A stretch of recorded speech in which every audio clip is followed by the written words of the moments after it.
Bom dia! Sejam todos muito bem-vindos ao meu podcast. Eu sou o Diogo Andrade e começa agora mais um diário de um Open Mic. É isso aí, meus camaradinhas. Estamos começando mais um episódio desse podcast que o Brasil já aprendeu a ignorar.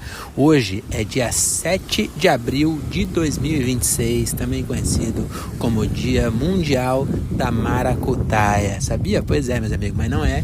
A maracutaia é o famoso cambalacho, né? Maracutaia, cambalacho. Como é que você explica um gringo? Sabe que eu tô fazendo um parênteses aqui, tá? Já começar fazendo um parênteses. Eu tenho uma amizade aqui no Ceará com um gringo, um cara que ele já foi policial lá em Washington. Hoje ele trabalha com segurança cibernética e é aposentado também aqui no Ceará. E ele é casado com um cearense homem mesmo. Então eu sou ao mesmo tempo moderno porque eu tenho um amigo gringo e porque eu tenho um amigo que é gay, entendeu? E aí eu converso com ele aqui em inglês e aí eu tento ensinar inglês pra ele e ele vai me ensinando português ao mesmo tempo. E aí como é que eu explico pra ele o que é maracutaia, entendeu?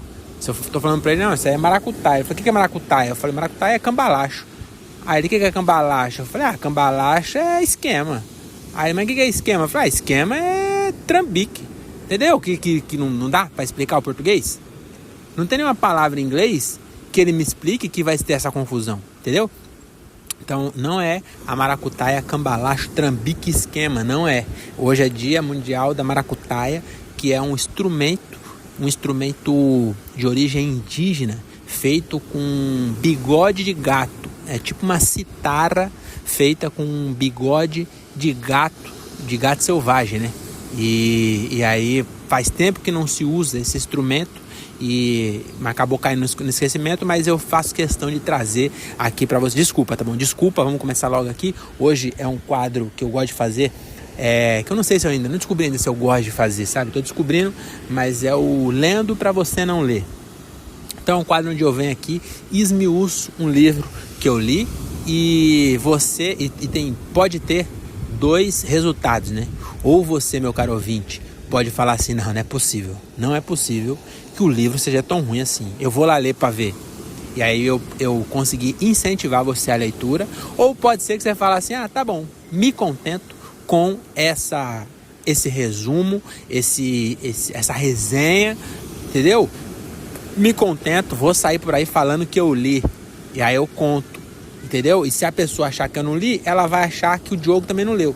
Então, se o Diogo parece que leu, eu falando a mesma coisa que ele falou, vai parecer que eu li também. Então, eu posso continuar aqui gastando meu tempo vendo rios sobre a guerra no Irã e logo depois um vídeo de inteligência artificial onde uma fruta me dá dicas sobre como eu conservo essa fruta, entendeu? E não preciso ficar gastando meu tempo lendo. Então eu leio para você não ler realmente, né? Então hoje o livro da vez aqui é o Matéria Escura, o livro de um cara que eu já esqueci o nome, faz tempo que eu li, mas procura aí, Matéria Escura. É um livro de ficção científica bem legal. Ele é baseado no conceito de física quântica do gato de Schrödinger. Você sabe qual que é essa, né? Não sabe? Eu vou te explicar então, que eu também não sabia. O que é isso? O conceito desse gato de não sei o que aí de Schrödinger é o seguinte. Ele diz que basicamente é o seguinte: imagina que existe a possibilidade de um gato aleatoriamente morrer ou não. Então esse gato, com uma experiência teórica, ele pode morrer ou não devido a um fator aleatório. Você bota ele numa caixa. Basicamente, o que essa teoria diz é que a observação de uma realidade faz colapsar a realidade paralela àquela. Ou seja, quando você bota ele na caixa, quando você abrir, ele pode estar vivo ou estar morto. Quando você abrir, se você vê ele vivo, você colapsou a realidade dele ter morrido. E aí ele vai continuar vivo.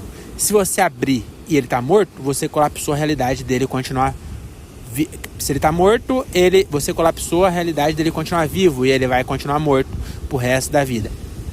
Quer dizer, não da vida, você entendeu, né? Vai estar morto.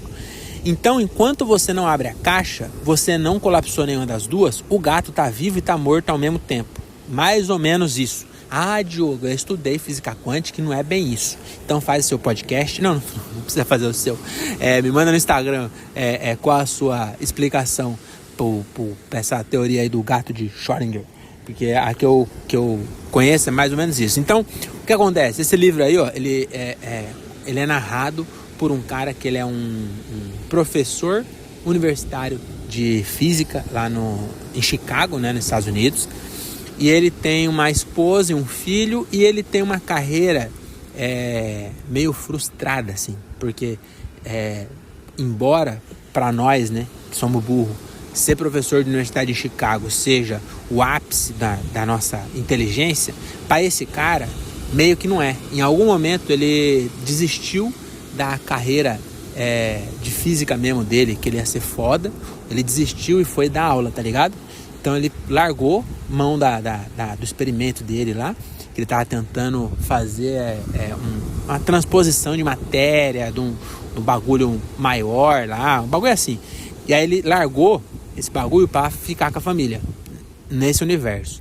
E aí esse maluco um dia, ele sai de casa, ele tá narrando, né? Ele tá lá com a mulher dele, ele sai pra encontrar um amigo dele que ganhou um prêmio foda de física que tava na cidade.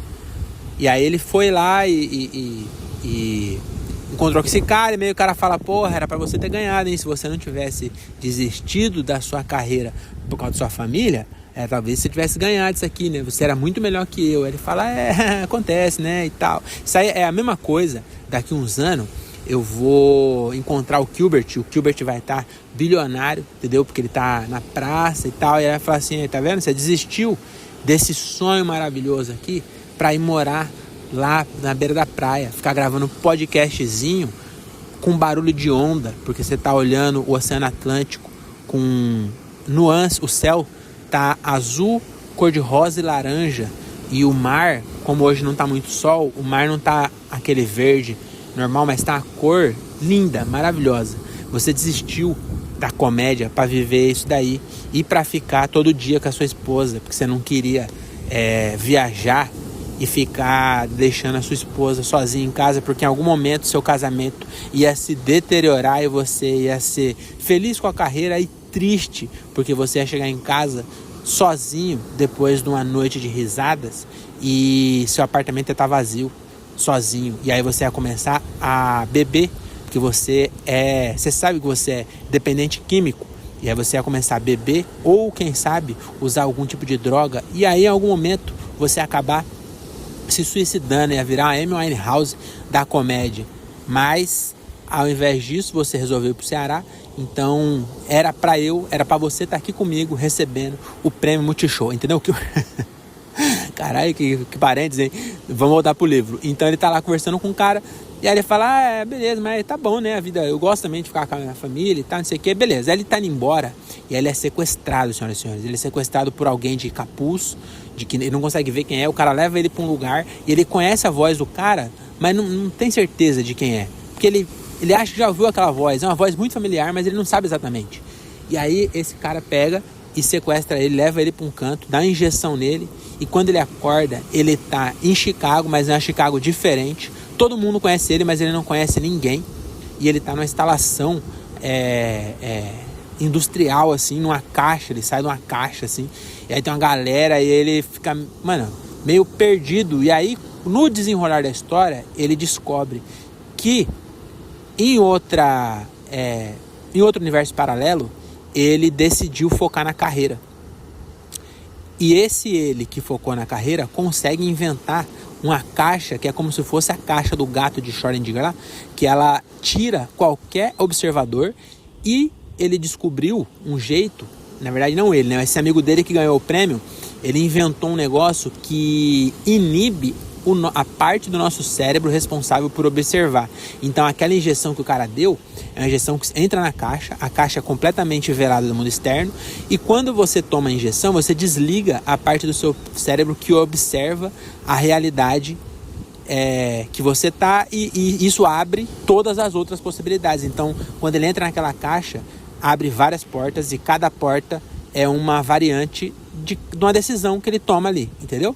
Então, basicamente, ele foi sequestrado por ele mesmo de uma realidade paralela. Esse ele mesmo falou assim, imagina, é ele que focou na carreira, então largou a mulher dele. Ele ficou também, porque a gente sempre vai ficar frustrado com algum ponto. Toda decisão que você toma, você vai falar assim lá na frente: porra, se eu tivesse ficado naquele trampo, talvez eu agora estaria com mais dinheiro, sabe? Porra, tá bom aqui, mas se eu tivesse, sabe? Você sempre vai estar assim, se eu tivesse. Aí nesse livro, né, nessa história, o cara que focou na carreira também pensava assim: porra, se eu tivesse ficado com a minha família, acho que hoje eu ia estar mais feliz, hein? Eu ganhei o prêmio, eu tô bem, mas, porra, eu podia ser um pai de família, dando aula na faculdade, mas ia estar com a minha esposa lá, né? Eu sinto falta dela. E aí ele pensou assim: mano, talvez o cara que tá com ela também deve pensar assim: porra, se eu tivesse focado. Ele falou: e se nós trocar? Ele já viveu um tempo aí com a família, eu já vivi um tempo aqui, vamos trocar, pô. Aí o cara, entendeu? Aí basicamente ele sequestrou ele mesmo e mandou ele pro universo dele. Só que ele quer voltar, porque o cara que acorda lá não é o mundo dele. Ele quer voltar, ele quer encontrar o cara que sequestrou ele, que é ele mesmo, mandar de volta e mandar ele de volta. Aí ele pega, meus amigos, 50 ampolas da injeção que desliga o sistema do cérebro que observa e foge junto com a mina. Então são 25 chances dele tentar achar o universo onde ele é ele mesmo. E aí no primeiro ele já descobre que não é tão fácil assim. Quando ele entra na caixa e toma a injeção, abre universos, infinitos universos, infinitas portas, e cada porta que ele abre é um mundo paralelo. Então é quase impossível ele chegar no dele. E aí ele vai consumindo as ampolas e cada vez ficando mais difícil dele voltar para casa. E aí, senhoras e senhores, acho que faltando 2 ampolas, talvez 3, ele consegue achar. Só que quando ele acha, o que acontece? Cada porta que ele abriu mais um monte de aba. Entendeu? Cada decisão que ele tomou em cada porta que ele abriu outros universos. Então, quando ele chega no dele, não é só ele. Outros dele que se bifurcaram em algum momento também chegaram. Entendeu? Mano, olha que bagulho louco. Mano, esse livro é muito bom, hein? Realmente, ele é muito bom. Dá vontade de você não parar de ler. Você vai lendo. Você não dá vontade de parar de ler. Então, eu sugiro que você não se contente com a minha resenha, embora seja muito fidedigna, e vai ler. Porque aí, quando você pensa que deu certo, você fala assim: porra, agora sim, né? Ele achou. Mas não, quando ele chega, outros dele também chegou.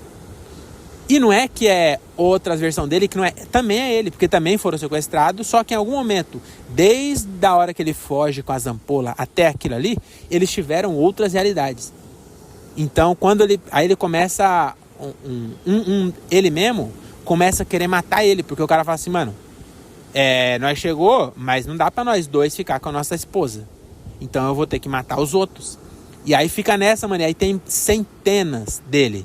Porque ele só tinha 25 ampolas. Mas cada lugar que ele foi, abriu múltiplos. Então é exponencial. Você entendeu? Tem centenas dele. Aí no final, eu vou contar a história. E aí você lê pra ver como chegou até aqui. Que é muito mais interessante que isso, né? Tem muito mais detalhe. Mas aí no final, ele entra na caixa. E aí, como é que ele faz para que nenhum dos caras que tá ali também entre na caixa atrás dele e consiga achar? Ele pega e dá a injeção nele, no filho dele, na esposa, e fala pro filho dele, fala: ó, você escolhe o universo que a gente vai. Então ele explica, né, como funciona. Ó, você tem que pensar em como o universo que você quer viver e tal. E aí quando você abrir vai estar meio que parecido com isso. E aí, com isso, ele consegue evitar que os caras sigam ele. Porque nenhum dos caras vai conseguir pensar igual o filho dele. Pelo menos, ele espera que não, né? E aí, assim, o bagulho termina. Ele quase... Mano, na hora que ele chega na caixa, tem mais um monte deles. E aí, ele pega e fala assim... Ele tá armado. E aí, ele fala: ó, é o seguinte... eu vou passar aqui. E eu sei que todos vocês estão confusos. E eu sei que todos vocês... querem ficar com o nosso filho e nossa esposa, mas eu tô com eles desde ontem. Então, meio que a memória que a gente viveu de ontem para hoje, só eu tenho. Eu contei tudo para elas, então basicamente eu sou original. Então, eu conheço vocês, eu sei que alguns de vocês passaram por coisa nesses universos que vocês passaram até chegar aqui, que deixaram vocês mal. E provavelmente algum de vocês quer me matar. Mas eu sei que lá no fundo vocês não vão fazer nada de mal contra ela. E ela quer ficar comigo, pô. Ela não quer escolher entre nós. Imagina só vocês ter que fazer ela escolher. Então eu vou passar aqui no meio de vocês, tá bom? E vocês vão ficar aí de boa, tá bom? E aí os caras meio que aceitam. Que todos eles são ele, entendeu? E todos eles pensam realmente, falam, porra, não dá pra fazer a esposa escolher. E aí ele pega e entra. E aí na hora que ele entra na caixa, a mulher dele fala assim, então, mas como é que sabe que eles não vão vir atrás? Aí ele fala, porque quem vai decidir é o moleque. Aí o moleque pega e aí acaba aí. Você não sabe como é o mundo. Na verdade, acho que até eles abrem a porta e é um mundo... É um multiverso escolhido pelo moleque, não por ele. E aí ele espera que nenhum deles vá atrás dele. Mas aí fica a dúvida. Como é que ficou as centenas dele mesmo que tava naquele Chicago que ele voltou, entendeu? Será que eles se mataram?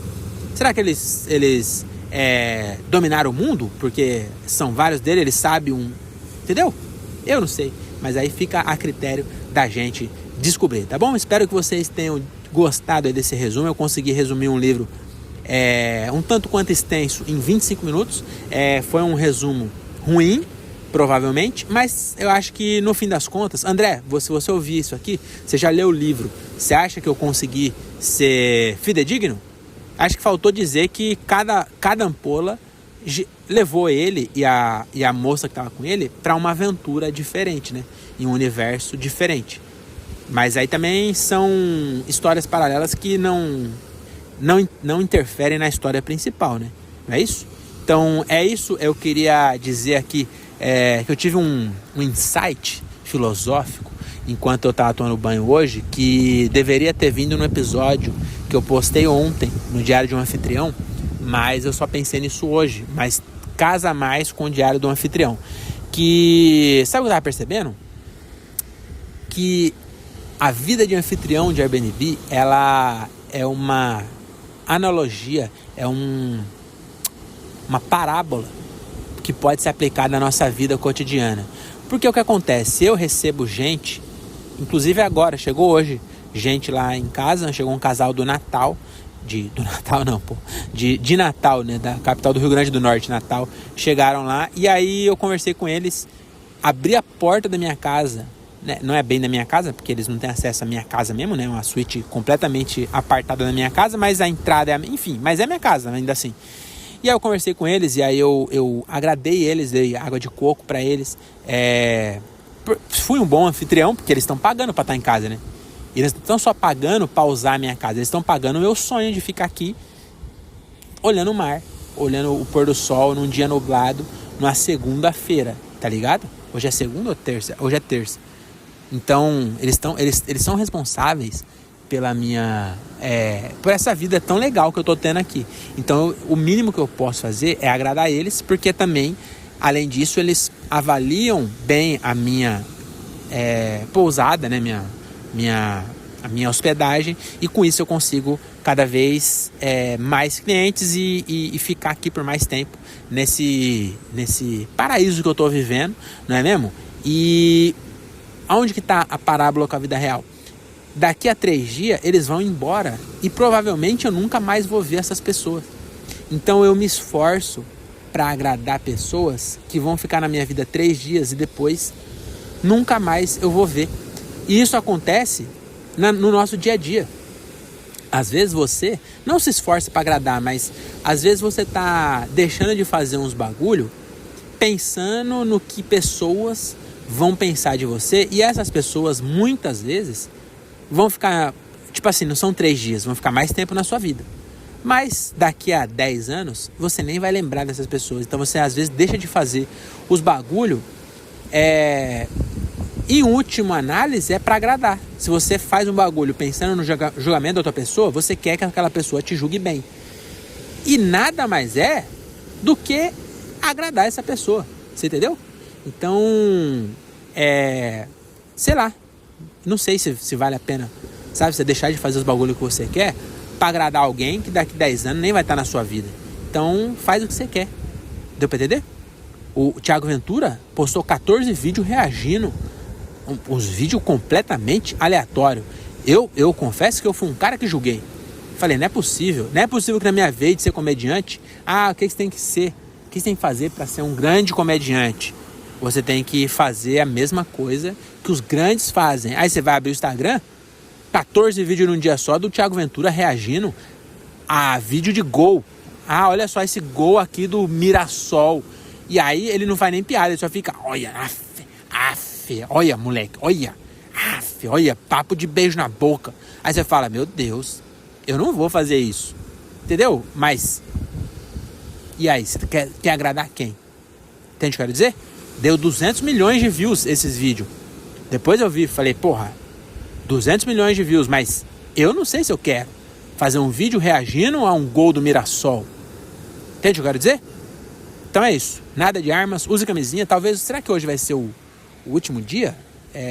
O Donald Trump falou que se o Irã não luva de predeiro, o Irã, a República Iraniana, a famosa Pérsia, né? Sabia que o Irã é a Pérsia? Que aí nos anos, alguns tempos atrás, acho que há 70 anos atrás, o cara falou assim, rapaziada, para de me chamar de Pérsia, me chama de Irã. Aí a gente falou, tá bom então. E aí mudou, mas é a Pérsia. Então eles já estão aí há muito tempo, hein? Então é bem antes dos Estados Unidos, hein? Império Pérsia, Pérsia não persa? Você tá ligando o nome à pessoa? É o Xerxes. O Império Persa lutou contra Atenas, meu amigo, contra Esparta. Entendeu? E tá aí agora lutando. Então não sei, eu achava que era fraco, mas depois que eu descobri que eles são a Pérsia, não sei, eu não sei. Enfim, o Trump falou, se o Irã não abrir as pernas lá e não abrir o estreito de Hormuz e tal, nós vamos ter que destruir o país inteiro aí. Basicamente, querendo dizer que vai fazer um Hiroshima e Nagasaki 2.0 lá, né? Não sei se foi bem isso, mas todo mundo... E ele falou isso aonde? No Twitter. Caralho, mano. Imagina o Twitter do Hitler. Ia ser exatamente assim, você sabe, né? Você sabe que a gente fica vendo os comentários e fica do lado do Trump e tal, mas se o Hitler tivesse um Twitter na época dele, ia ter uma parte de seguidor, hein? Que não tô querendo comparar, mas basicamente é isso, né? Enfim, aí o Irã também falou assim que não vai abrir porra nenhuma não de perna, e os Estados Unidos meteu louco, vai ser uma destruição global. Aí, quer dizer, pode ser que seja o último pôr do sol que eu tô vendo aqui. Ainda bem que tá bem bonito, hein? Se for o último, valeu a pena. Nada de armas, use camisinha e volte no próximo. Será que o vento deixou o meu podcast ouvível? Eu não sei, porque agora começou a bater um ventinho aqui, a beira-mar. Não sei nem se vocês conseguiram me ouvir, mas se me ouviram, espera aí até o próximo, tá bom? Nada de armas, use camisinha e volte no próximo. Valeu!